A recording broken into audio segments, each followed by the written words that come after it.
जय हिंद साथियों। आज हमारी जीके की दूसरी क्लास और इसमें हमारा है भारतीय भूगोल।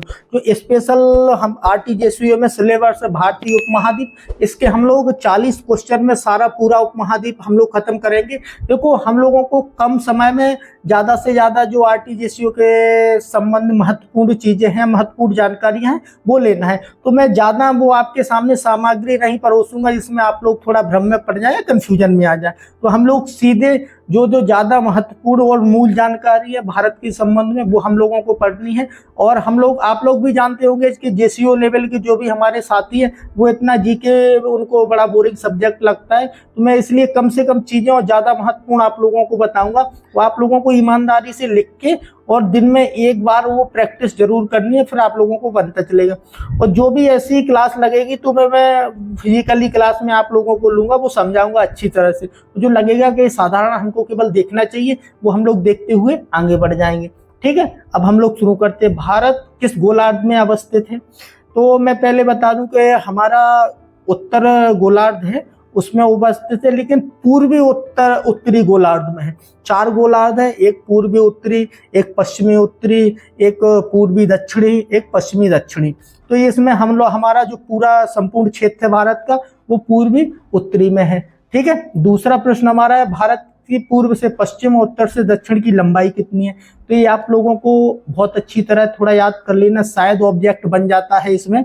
तो पूर्व की पश्चिम से हमारी 2933 जो अरुणाचल प्रदेश से गुजरात तक है, और जम्मू कश्मीर से तमिलनाडु तक है वो 3214 किलोमीटर है। तो ये अच्छी तरह से थोड़ा याद रखना है। तो भारत के मानक समय का निर्धारण किस देशांतर रेखा पर किया जाता है? तो ये हमारा निर्धारण किया जाता है 42 डिग्री 30 मिनट। ये जो निशान लगे हैं, एक लगा है डिग्री का, एक लगा है 30 मिनट का। ये पूर्वी देशांतर जो इंडियन स्टैंडर्ड टाइम बोलते हैं इसको, भारतीय मानक समय, जो उत्तर प्रदेश के मिर्जापुर के पूर्व से पश्चिम 30 डिग्री का अंतर है। समय में 2 घंटे का फर्क आता है। इसका मतलब है कि जो 30 डिग्री का अंतर होगा जिस भी हमारे शहर में, वो 2 घंटे हमारा आगे चलेगा। जैसे आप लोग समझ लें पहले आसान भाषा में कि अरुणाचल प्रदेश में मान लो 4 बजे हैं सुबह के, तो यहाँ पर हमारे 6 बज जाएंगे। आ गया समझ में? नहीं आ गया? वहां पर जो 4 बजे सूर्य निकलता है, तो हमारे यहाँ पे सूर्य 6 बजे निकलता है। तो ऐसे ही कि वहां पर सुबह के 4 बज जाते हैं, हमारे यहाँ पे 6 बज जाते हैं। तो 15 डिग्री में 1 घंटे का अंदर आ जाता है। ये थोड़ा अच्छी तरह से समझ लेना है। जो इंडियन स्टैंडर्ड टाइम समय, जो ग्रीनविच माध्य समय से कितना आगे है? ये 5.5 घंटे है। जो हमारा लंदन की ग्रीनविच है वहाँ इंग्लैंड में, वो हमारे भारत का IST से, हमारा भारत का IST 5.5 घंटे, मतलब 5 घंटे 30 मिनट आगे चलता है। ठीक है, भारत की स्थलीय सीमा की लंबाई कितनी है? ये 15,200 किलोमीटर है, जो 17 राज्य और 7 देशों को छूती है।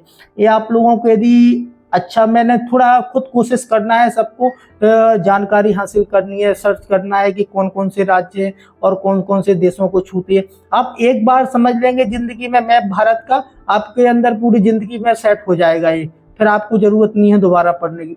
भारत की जलीय सीमा कितनी है? ये 7,516 किलोमीटर है। और जो तटीय सीमा है, ये पूरी सीमा है 7,516 किलोमीटर। मतलब ये हमारे जो छोटे छोटे द्वीप है केंद्र शासित, जैसे अंडमान निकोबार है और लक्षद्वीप है, ये इनकी मिलाकर है पूरी 7,516 किलोमीटर। जो तट की केवल है वो 6100 किलोमीटर है। तो ये शायद तटीय सीमा, जब तटीय जलीय सीमा पूछ ले तो आपको 6100 किलोमीटर याद, मतलब 6000 के आसपास रख लेना है। तो इसमें से आप 6100 आराम से लगा लेंगे। भारत का क्षेत्रफल विश्व के कुल क्षेत्रफल का कितना है? ये हमारा 2.4% है कुल विश्व के क्षेत्रफल का। लेकिन हमारे यहाँ पर भारत से 17 से 18% जनसंख्या पूरे विश्व की निवास करती है। ये आपको विशेष तौर पर पता होना चाहिए। तो कितना है? लगभग 2.5% हमारा क्षेत्रफल है, और लगभग 18%, 17.5 आ जाए, 18 आ जाए अभी, क्योंकि 2021 का आया नहीं है जनसंख्या का, तो उससे हम लोग 11 के पर ही चलेंगे। तो 11 के अनुसार 17.5% जनसंख्या है। समुद्र में भारत की प्रादेशिक सीमा का विस्तार कहाँ तक? ये 72 नॉटिकल मील बोलते हैं, 72 समुद्री मील इसका होता है, मतलब लगभग 22.2 किलोमीटर तक। यहाँ तक भारत के लिए पूर्ण अधिकार होते हैं समुद्र में सारी गतिविधि करने के लिए। ठीक है। पूरी सुरक्षा का भारत मतलब जिसकी देश भी हो उसकी पूरा दारोमदार होता है इस सीमा की सुरक्षा करने का। भारत के समुद्र तट रेखा के राज्य में कितने हैं? तो ये 9 राज्य हैं और 5 केंद्र शासित प्रदेश हैं। अभी आप लोगों को जानकारी रखनी है कि कौन कौन से हैं, और यदि आप बगल में नाम लिख लेंगे कि तो बहुत अच्छी बात है, आप छोटे छोटे प्रश्नों में फंसेंगे नहीं, ठीक है। किस राज्य की तट रेखा सबसे लंबी है? एक गुजरात की 1214 मतलब साढ़े 14.5 किलोमीटर है, 1214 किलोमीटर। ये आप कंफ्यूज नहीं होना, ये तट रेखा है। अब जो अंतरराष्ट्रीय सीमा वो बांग्लादेश की है 4096, वो आगे ऐसा प्रश्न आएगा। लेकिन तट रेखा, थोड़ा तट रेखा और अंतरराष्ट्रीय रेखा में गौर करना है, इसमें नहीं गलत लगा के आ जाएंगे कोई भी जो भी हमारे साथ तैयारी करेगा। कर्क रेखा भारत में कितने राज्यों से होकर गुजरती है? ये 8 राज्यों से, और 23 डिग्री 5 मिनट उत्तरी अक्षांश। देखो अक्षांश आएगा उत्तरी, और आएगा पूर्वी, आएगा देशांतर। इसमें थोड़ी यदि मैं क्लास में आप लोगों को अच्छी तरह से समझा दूंगा, इसमें जो नए नए छात्र हैं वो कंफ्यूज नहीं होना है। उत्तरी अक्षांश जो ऐसी लेटी हुई है और देशांतर हमारी खड़ी हुई है, ये पूर्वी में आएगा। हमारे 8 राज्यों से है गुजरात। दूसरा, यदि आप लोगों को ये याद कर लेना है, पक्का एक प्रश्न जरूर बन जाता है कर्क रेखा से, ठीक है, क्योंकि हमारे यहाँ जो विषुवत रेखा से हमारा भारत देश है वो 876 किलोमीटर दूर है, और विषुवत रेखा के जो नीचे एक रेखा होती है वो है मकर रेखा, और ये हमारे जो ऊपर होती है उत्तर में वो है कर्क रेखा। कर्क रेखा हमारे भारत से गुजरती है, और भारत के मध्य से गुजरती है कर्क रेखा। वो 8 राज्यों से गुजरती है, जिसमें गुजरात, राजस्थान, मध्य प्रदेश, छत्तीसगढ़, झारखंड, पश्चिम बंगाल, त्रिपुरा और मिजोरम। अब मिजोरम के उत्तर में कौन सा राज्य है ये आपको पता होना चाहिए। दक्षिण में कौन सा है? ऐसा कौन सा राज्य इस पर कर्क रेखा पर उपस्थित नहीं है? यदि 8 आपको याद हो जाएंगे तो आप हर प्रकार के प्रश्न आप लोगों से बन जाना चाहिए।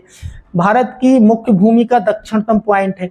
इसमें थोड़ा देखो, मैंने बताया एक है हमारा समुद्री और एक है मुख्य भूमि। तो मुख्य भूमि का जो पॉइंट है हमारा कैप कैमोरिन, कन्याकुमारी, तमिलनाडु में, ये हमारा दक्षिणतम बिंदु है, ठीक है। ये कैप कैमोरिन है। जो इंदिरा पॉइंट है वो निकोबार द्वीप समूह में, ये हमारा दक्षिण बिंदु है, ठीक है। अभी समझ लेना है, ये भूमि का दक्षिण बिंदु है और वो भारत का दक्षिण बिंदु। तो हम लोग भारत का दक्षिण बिंदु इंदिरा पॉइंट याद रख लेना है, निकोबार द्वीप समूह में है, ठीक है। और यदि धोखे से हमारा भूमि का दक्षिण बिंदु तो वो कैप कैमोरिन। भारत भूमि का उत्तरी भाग है, ये जम्मू कश्मीर में इंदिरा कॉल है। अब आप समझ लेना है इंदिरा पॉइंट, इंदिरा कॉल, ठीक है। दक्षिण और उत्तर, ऐसा इसमें एक आध प्रश्न डाला जा सकता है मेरे हिसाब से। भारत की मुख्य भूमि को रामेश्वरम द्वीप से कौन अलग करता है? ये पंबन चैनल है, ठीक है, जो मुख्य भूमि है भारत की और रामेश्वरम द्वीप है, तो पंबन चैनल अलग करता है।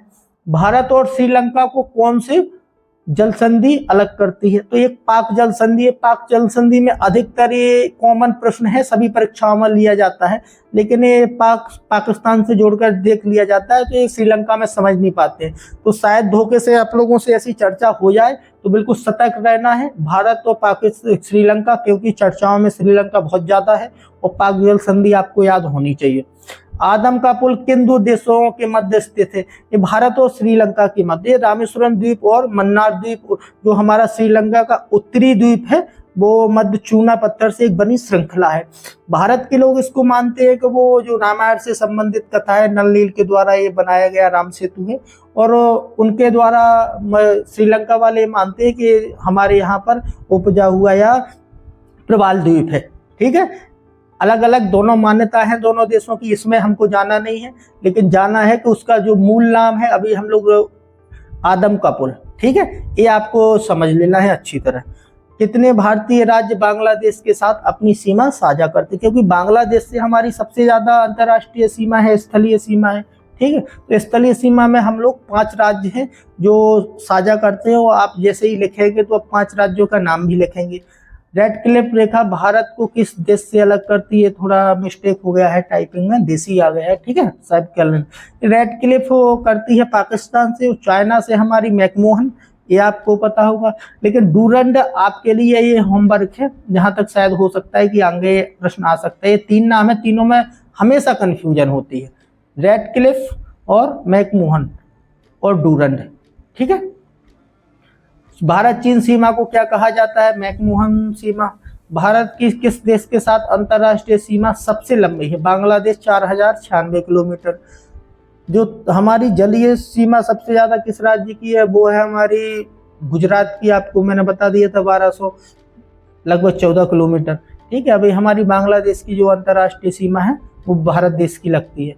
भारत की कौन सी भू आकृति सबसे प्राचीनतम है? प्रायद्वीपीय पठार, ये सबसे पुरानी है। गंगा के मैदान, ये सारी चीजें हैं जो पठार पर्वत, ये प्रायद्वीपीय पठार सबसे पुरानी है।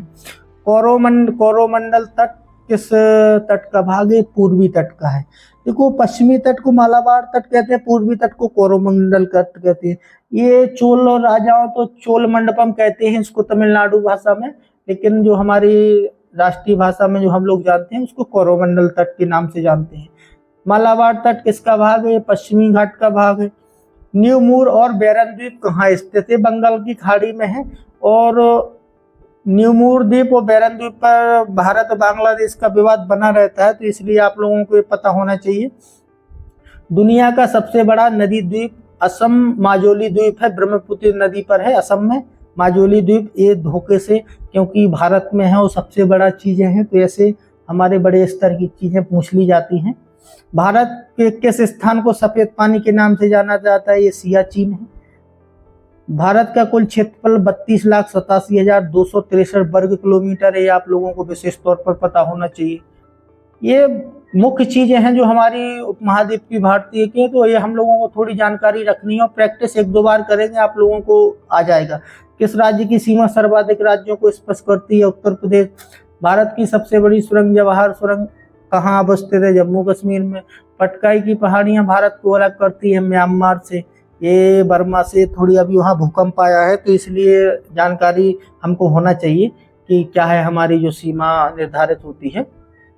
भारत का पूर्वी स्थान कहाँ अवस्थित है? ये अरुणाचल प्रदेश किबुथु है इसका नाम। अरुणाचल प्रदेश में एक ट्रायंगल है जो म्यांमार और चाइना और भारत का एक स्थान है, ट्रायंगल। वहाँ पर ये स्थान है एक, मेरे हिसाब से वहाँ पर एक क्या बोलते हैं उसका, हाँ, एक कस्बा टाइप का है, वहाँ पर ये स्थान स्थित है। तो आपको याद रखना है, पूर्वी अरुणाचल प्रदेश में किबुथु। भारत का सुदूर पश्चिम बिंदु है, ये 65 डिग्री 7 मिनट पूर्व गुजरात में है। इसका नाम आप लोगों को गौहर माता ये नाम से जाना जाता है। आगे आप लोगों को आ जाएगा, दो नाम है इसके। अरावली एवं बिंदु श्रृंखलाओं के मध्य कौन सा पठार स्थित है? मालवा का पठार है। ये विशेष तौर पर पुरानी है अरावली और बिंदु। और बिंदु श्रृंखला में तो आपको पता हुआ कि हीरे का उत्पादन होता है मध्य प्रदेश के पन्ना जिले में, तो ये आपको थोड़ी श्रृंखलाओं की हल्की हल्की जानकारी होनी चाहिए। भारत का पश्चिमतम बिंदु कौन है? ठीक है, तो ये गौहर है। गौहर, गुहार भी इसको नाम से जाना जाता है, तो याद कर लेना गौहर मोता। ठीक है, गुजरात में है या गुहार मोता, तो गुहार मोता या गुहार मोता कुछ भी आपको नाम याद रह जाए, लेकिन ये याद रखना है कि है कहाँ। शिव समुद्रम किस नदी द्वारा बनाया गया द्वीप है? ये कावेरी नदी पर है। ये थोड़ा हमारा धार्मिक टाइप में जुड़ रहा है, इसलिए आपको याद करने की जरूरत है। क्षेत्रफल की दृष्टि से भारत विश्व का सबसे बड़ा देश है, वो 7वें नंबर का है। ठीक है, तो आपके लिए प्रथम द्वितीय तृतीय ये देश को पता होना चाहिए कि सबसे बड़ा तो आपको पता होगा कि रूस है, और बाकी दूसरा तीसरा अब आप लोगों को जानकारी लगानी है। ठीक है, ये होमवर्क है। भारत के लिए समुद्र मार्ग की खोज का श्रेय जाता है वास्को डी गामा, पुर्तगाल 1492 में है। अब आपके लिए होमवर्क है, अमेरिका की खोज कब हुई और किसने की? ठीक है, मानसराम कहाँ स्थित है? खासी पहाड़ियों में, मेघालय। इसके पहले चेरापूंजी सबसे ज्यादा यहाँ पर बारिश होती थी, इसलिए मानसराम एक मुख्य नाम है, तो आपको इसको पता होना चाहिए। मेघालय राज्य में है और यहाँ सबसे ज्यादा अभी हमारी जो बारिश है वो दर्ज की गई है। ठीक है, क्षेत्रफल की दृष्टि से भारत के राज्य, राजस्थान सबसे बड़ा है, मध्य प्रदेश दूसरे नंबर पर है और महाराष्ट्र तीसरे नंबर पर। धोखे से ऐसे दे दिया जाए क्रम तो आपको बनना चाहिए। भारत का एकमात्र शीर्ष मरुस्थल है जो भारत में अवस्थित है, वो है हमारा लद्दाख।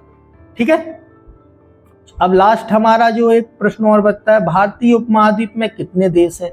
तो भारतीय उपमहाद्वीप में 7 देश हैं।